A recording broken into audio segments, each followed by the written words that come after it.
The period between 1914 and 1918 saw a great war happening in the fields of Europe. The battles are known and often represented with soldiers in monuments around our country, but what was happening at home?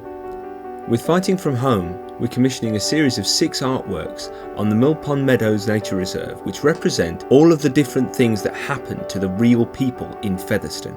We've discovered so many different parts of Featherstone's rich history, and this documentary shows what we're going to do with that research. Hiya, I'm Luke Perry and I'm a public artist. So I make sculptures the same sort of size as Warhorse, and what I'll be doing here is I'm going to be making some sculptures about non-combatants in Featherstone in the First World War. So they are people that were really important to make sure that the war could happen and that the soldiers could come back to an area and a life that was normal to them. So they're people like the munitions girls, the VAD nurses, children, older people, refugees, and all sorts of people that I want you to learn about with me. So when we do this together, that when you come and see this unveiled, you'll understand why it's here and what it was about. I think one of the main things with public art, especially for young people, is it gives them knowledge. It also gives them that sort of inspiration to perhaps do things that they wouldn't do. The sort of public art we have here in Featherstone is all about the history of the town, and it's the history that we need to get over to young people. This is what happened in the past. As with almost every town in the UK, Featherstone in the Great War saw a lot of men go off to fight. But the majority of the people that lived there still contributed hugely to the war effort. And that happened in ways that are just not represented now. But if you look at the history, it's all over. So for our artwork in Featherstone, what I'll be doing is using steel bar, either this sort of thickness to that thickness for facial expressions and body shape, and then that kind of thickness there for the support for the bodies, and bending them using the furnace over there, hammers and anvils to create the shapes of the 6 sculptures that are going to be in Mill Pond over in Featherstone with you.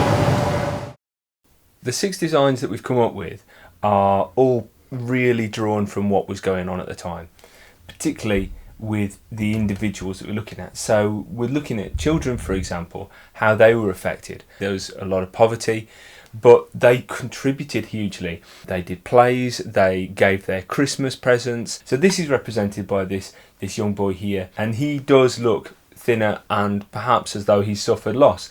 At the very beginning in 1914, when Belgium was invaded, they were inviting lots of the Belgian refugees over, and it was embraced as part of what we need to do as a society to look after the people who we were fighting for.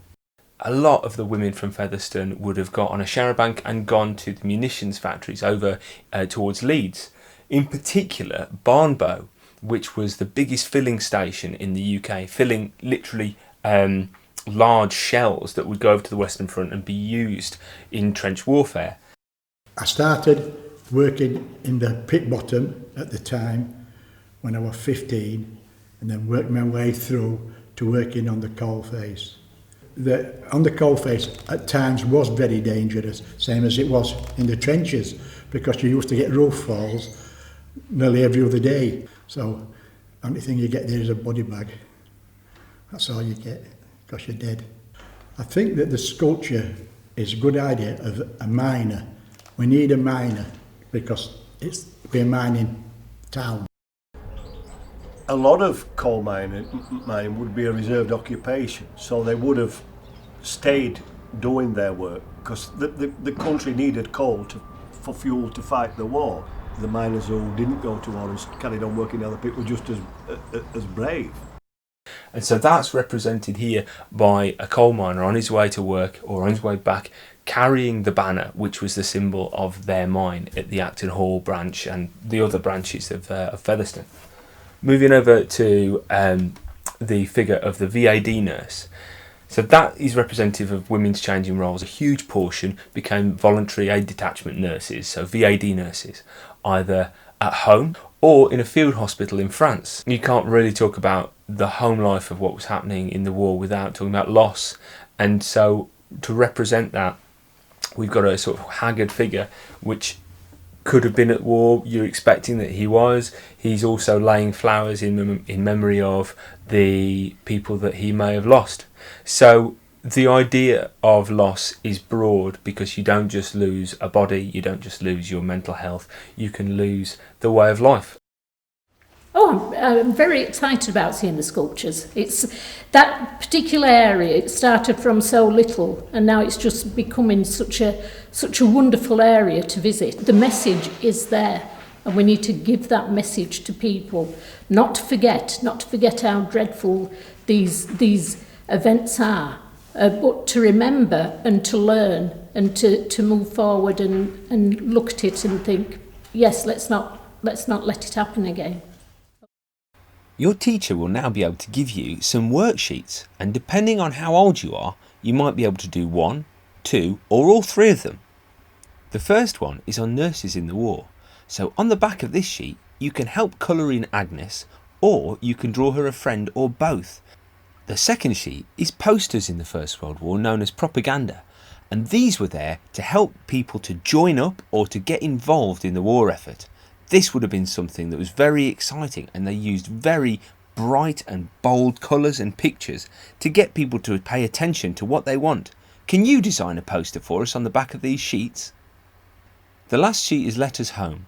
So if you were a munitions girl, or a coal miner, or a VAD nurse, or any of the other things that we've found out about, would you be able to write a letter home to your friends or the people that you love, telling them about what kind of life you're living?